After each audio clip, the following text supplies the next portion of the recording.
एक बहुत गरीब लड़का था। वह हर रोज अपनी गाय को चराने के लिए ले जाया करता था। एक दिन ऐसा हुआ कि दोपहर में जब वह लड़का खाना खा रहा था, उसी समय एक मुसाफिर आया और बोला कि भाई, मुझे बहुत तेज भूख लगी है, कुछ खाने को हो तो दे दो। लड़के ने बोला, मेरी माँ ने मुझे एक रोटी दिया है, आओ हम इससे मिलकर खाते हैं। लड़का उस रोटी को आधा आधा कर देता है, फिर वह दोनों उसे खा लेते हैं। अगले दिन जब वह लड़का गाय चराने जाता है और जैसे ही खाना खाने बैठता है, ठीक उसी समय दो मुसाफिर आते हैं और वह दोनों मुसाफिर कहते हैं, भाई मुझे बहुत जोर से भूख लगी है, कुछ खाने को हो तो दे दो। तब लड़का फिर से बोलता है, मेरी माँ ने मुझे एक रोटी दिया है, हम तीनों लोग इसी में से मिलकर खा लेते हैं। और वो लड़का उस रोटी के 3 टुकड़े करता है और वो आपस में मिलकर खा लेते हैं। अगले दिन जब लड़का गाय चराने जाता है और जैसे ही खाना खाता है, तभी 3 मुसाफिर आते हैं। वही बात बोलते हैं कि भाई कुछ खाने को हो तो दे दो। लड़का उस रोटी के 4 टुकड़ा करता है और वह चारों आपस में मिलकर खा लेते हैं। ठीक ऐसे ही अगले दिन जब वह लड़का खाना खाने बैठता है, उसी समय 4 मुसाफिर आ जाते हैं। फिर वही बात बोलते हैं, कुछ खाने को हो तो दे दो। वह लड़का उस रोटी के 4 टुकड़े करता है और चारों टुकड़े उन लोगों को दे देता है और बोलता है, ये रोटी आप लोग खा लीजिए, मेरी चिंता मत कीजिए, मेरी माँ मुझे शाम को खाना खिला देगी।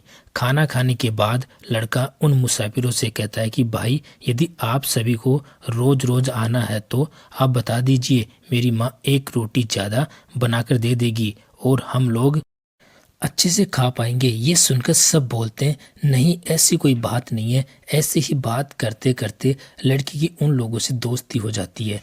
तब वह लड़का बोलता है कि भाई, आप लोग कौन हैं? वह सभी लोग बताने से इनकार कर देते हैं।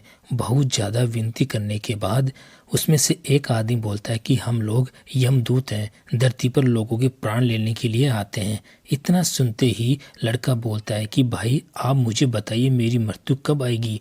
वे सभी ये बात बताने से मना कर देते हैं। काफ़ी समय के बाद उसमें से एक व्यक्ति बोलता है, तो ठीक है, हम बता देते हैं तुम्हारी मृत्यु कब होगी। तब जाकर वह बोलता है कि तुम जिस दिन शादी करके घर आओगे और अपनी पत्नी के पास पहली रात को मिलने के लिए जाओगे, उसी रात सीढ़ी पर सर्प के डसने से तुम्हारी मृत्यु हो जाएगी। लड़की की शादी होती है और वो लड़का पहली रात अपनी बीवी के पास मिलने के लिए जा ही रहा होता है। उसी समय सीढ़ी पर एक सर्प होता है जो रो रहा होता है, ये सोचकर कि इसने खुद भूखा रहकर हमारा पेट भरा था और आज मुझे इसको डसना पड़ रहा है। तो उसमें से दूसरा बोलता है, इसे ले लो, ये तो हमारा काम है, हमको तो ये करना ही पड़ेगा।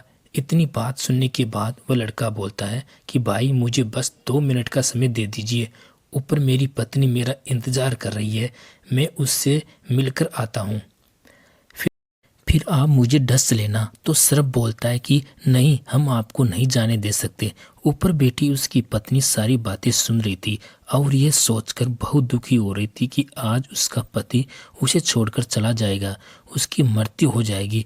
तभी उसी समय नीचे से एक गर्भवती महिला जा रही होती है और वह बोल रही होती है कि मुझे बहुत ज़ोर से भूख लगी है, कुछ खाने को हो तो दे दो, कोई मुझे खिला दो। जैसे ही ये बात उसकी पत्नी सुनती है तो वह सोचती है कि मेरे पास आज इतनी सारी मिठाइयाँ खाने के लिए हैं, अब मैं इसका क्या करूँगी? जब मेरा पति ही मेरे साथ नहीं रहेंगे तो वह उन सभी मिठाइयों को अपनी साड़ी के सारे नीचे लटका देती है और जैसे ही गर्भवती महिला उस मिठाई को खाती है तो उसके दिल से आवाज़ आती है, तेरा सुहाग अमर रहे। ये बात यमराज जैसे ही सुनते हैं वो बोलते हैं, सर्प आप पीछे लौट जाओ, इसको मत डसना, क्योंकि इसको इस समय एक गर्भवती महिला की दुआ मिल चुकी है, अब हम इसको मार नहीं सकते। ये सुनकर यमदूत वहाँ से वापस चले जाते हैं और वह लड़का अपनी पत्नी के पास चला जाता है। ये कहानी हमें सिखाती है कि हमेशा दूसरों का भला करते रहो। जब हम दूसरों के बारे में सोचते हैं तो ऊपर वाला हमारे बारे में सोचता है। इस संसार को जो हम देते हैं वही हमारे पास लौट कर आता है।